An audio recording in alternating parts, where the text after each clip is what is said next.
Olá, pessoal, sejam bem-vindos mais uma vez e de Pregai. Hoje com o pastor Tibério Lima, da Igreja Presbiteriana do Brasil. O pastor tem muita coisa para trazer para a gente, muitos ensinamentos, e eu espero que todos vocês curtam, aprendam e divulguem isso aí. Pastor, por favor, fale com o pessoal. Olá, queridos. Quero saudar a todos com a graça e com a paz do Senhor Jesus. Que esses próximos episódios sejam importantes, relevantes para a sua vida espiritual. Bem, você já sabe, começou aqui o programa, já começa a pergunta e não podíamos deixar de fazer diferente. Pastor, o senhor recentemente esteve fazendo um curso. Esse curso tem muito a ver com o ID Pregai. Dá para o senhor explicar para a gente como é que foi esse curso e do que o senhor tratou? Muito bem, presbítero Emar, estivemos participando do CTM, Centro de Treinamento Missiológico, no Seminário Presbiteriano do Norte, na cidade do Recife. Eu posso dizer que foi um curso intenso, um curso profundo, onde fez com que todos os alunos pudessem pensar na vida missional da igreja, pudesse pensar no trabalho de plantação e revitalização de igrejas. Foi um curso que foi realizado durante 15 dias, né? Então, tínhamos aulas praticamente nos 3 turnos, mas assim, foi um momento muito proveitoso, muito rico, onde tivemos a oportunidade de rever muitas coisas que já sabíamos e aprender novas coisas para serem implementadas no reino de Deus. Pastor, o senhor falou de plantação e revitalização de igrejas. São dois temas, né? Nós estamos separando aí. Plantação é quando você vai criar uma nova igreja. Revitalização é pegar uma igreja que já existe e trabalhar essa igreja. O senhor pode dar uma explicação rapidinha sobre esses dois parâmetros aí? Muito bem. Eu quero trazer aqui algumas informações que nós recebemos durante o CTM e foi usada uma ilustração que ficou gravada na minha mente. O trabalho de plantação e revitalização são duas coisas bem diferentes. Quando a gente pensa em plantação, vamos imaginar a figura de um avião. Certo. É você fazer com que aquele avião decole. O trabalho de revitalização é você pegar um avião que já está no ar e reabastecê-lo. Certo, né? Tá certo. Então, quando você pensa em revitalizar, você logo se depara com uma missão assim muito mais difícil do que o trabalho de plantação. Correto. Então, eu quero deixar aqui essa ilustração desse avião que está em terra e do avião que está no ar. Então, plantar significa aí fazer com que aquele avião decole e revitalizar reabastecer o avião que já está no ar. Claro que todas as duas têm suas maneiras diferentes de tratar, têm suas barreiras a serem rompidas, né? E seus graus de dificuldades. Cada um tem essas 3 coisas separadamente, né? Em dosagens diferentes, não é isso? Exatamente. Então, para que você possa estar habilitado para plantar e revitalizar uma igreja, faz-se necessário uma imersão na missão da igreja, entendendo qual o papel da igreja, entendendo qual é a nossa responsabilidade. Nós que um dia fomos alcançados pela graça de Deus e temos diante de nós esse papel de não só propagar o evangelho do Senhor Jesus, plantar igrejas, como também revitalizar aquelas igrejas que estão passando por momentos difíceis, por momentos de crises. Isso é importante para que nós aprendamos, porque a pergunta agora é justamente isso. Pastor, qual deve ser o perfil do plantador de igreja? Para a pessoa que está ali nos assistindo, para que ele entenda, olha, para plantar igreja, o perfil dessa pessoa é assim. Eu estou fazendo uso de todo o material que nós tivemos acesso no curso. Nós podemos definir o perfil do plantador citando 3 Cs, de forma didática. Então, 3 Cs. que seriam chamado, como também compromisso e comunhão. Quando nós falamos de chamado, nós precisamos entender que, primeiramente, ele parte de Deus.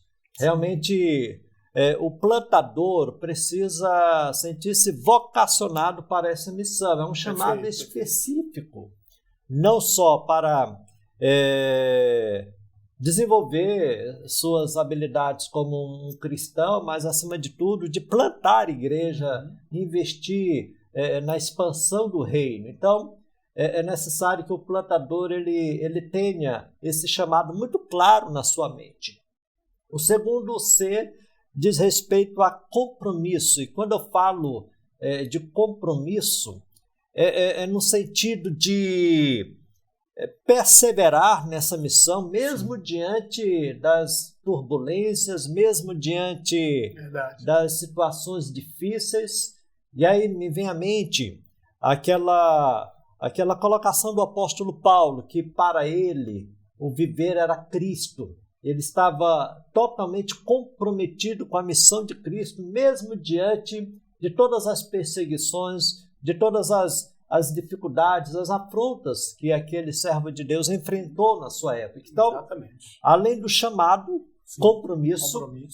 E em terceiro lugar, comunhão, interação com o povo, envolvimento não só com aqueles que conhecem Cristo Jesus, mas acima de tudo com aqueles que ainda precisam ser alcançados pelo Evangelho. Então o plantador precisa gostar de gente, o plantador precisa estar envolvido com pessoas para que assim ele venha a ser eficaz na sua missão de plantador de igrejas. Então, não é uma pessoa acomodada, não é uma pessoa que vai ficar em casa, sentado, assistindo. Ela é, acima de tudo, uma pessoa bem ativa. Exatamente. É uma pessoa que tenha paixão pelas almas. Pessoas que realmente tenham essa empatia. Pessoas que vão estar em busca dos perdidos. Então, realmente, esse precisa ter esse compromisso, precisa ter esse envolvimento muito forte com as pessoas ao seu redor. Isso foi interessante, porque essa frase que o senhor falou, em busca dos perdidos, a terceira pergunta tem a ver com isso. Quais são os princípios bíblicos para plantação e revitalização de igrejas? Ok, quando a gente pensa sobre princípios bíblicos, nós somos levados a pensar sobre o livro de Atos dos Apóstolos. Sim. O livro de Atos dos Apóstolos, ele narra o começo da igreja primitiva, né? Os primeiros passos que a igreja deu naquele tempo, no primeiro século da era cristã. Então, quando a gente vai para o livro de Atos dos Apóstolos, nós podemos descrever aqui alguns princípios. O primeiro é o do envio de missionários, né? A igreja estava reunida em Antioquia, no caso. A igreja estava servindo ao Senhor, a igreja estava cultuando, adorando ao Senhor. Então, o primeiro princípio passa pelo chamado e o envio de missionários para essa missão. O segundo princípio, o contato com a audiência. Então, esses eram levados para locais onde pessoas eram carentes de ouvirem assim a pregação do Evangelho do Senhor Jesus. Então, o contato com a audiência. Em terceiro, o terceiro princípio que nós podemos descrever desse processo de plantação é a comunicação do Evangelho. Nós interagimos com as pessoas e, consequentemente, nós passamos a proclamar o Evangelho salvífico na pessoa do Senhor Jesus. Em quarto, a conversão dos ouvintes. E nós sabemos que esse ponto diz respeito à ação sobrenatural do Espírito Santo. Devemos fazer o nosso papel, devemos ser obedientes ao chamado de Deus, devemos ter esse contato com as pessoas, devemos pregar o Evangelho e aí, consequentemente, esses serão transformados, serão convertidos a partir da ação do Espírito Santo do Senhor. O quinto é a congregação dos salvos. Então começa aí a congregação dos crentes, a reunião daqueles que vão sendo transformados, que vão sendo convertidos pela ação do Espírito Santo do Senhor. O sexto princípio. Desculpa, mas naturalmente, pastor, pois não. Esse quinto já vai acontecendo, né? Porque os outros que os precedem fazem com que caminhemos para o quinto, né? Exatamente. Então, a partir dos convertidos, então, surge aí uma congregação de crentes. E a partir dessa congregação de crentes, aí eu vou para o sexto ponto, a confirmação da fé. Esses que vão sendo alcançados e sendo assim transformados, esses têm a sua fé confirmada. Esses são ensinados na doutrina apostólica, doutrina esta recebida do Senhor Jesus Cristo. O sétimo passo, além da confirmação da fé, nós temos aí o surgimento de novos líderes. Sim. Né? Esses que vão sendo confirmados, esses que vão sendo discipulados, esses que vão amadurecendo na sua caminhada cristã. Então, daí vão surgindo novos líderes, novos plantadores, podemos dizer assim, que estarão expandindo o reino de Deus. O oitavo lugar, esses passam a ter o reconhecimento dos crentes. É importante que os líderes, eles não só sintam um chamado interno, mas um chamado externo. Sim, esses precisam realmente ser reconhecidos pela comunidade. Então, os crentes passam a reconhecer esses como seus líderes. O nono princípio é o da manutenção dos relacionamentos. Os relacionamentos eles vão sendo firmados, eles vão sendo fortalecidos e assim muitas outras pessoas vão sendo alcançadas pelo testemunho desses líderes. E, consequentemente, o último princípio é que igrejas realmente elas vão sendo formadas e elas vão recebendo o relato da expansão do reino de Deus, da obra de Deus em seus dias. Então, eu penso que esses sejam os princípios que nós extraímos quando nós olhamos para o livro de Atos dos Apóstolos. Então, é natural que todas essas etapas, essas 10 etapas, aconteçam quando nós estamos trabalhando na plantação ou revitalização de igrejas. Porque é inerente ao trabalho. A obra está sendo feita, o trabalho está sendo feito, essas etapas elas vão acontecer em algum momento, mas todas elas trabalhando em comunhão para o crescimento.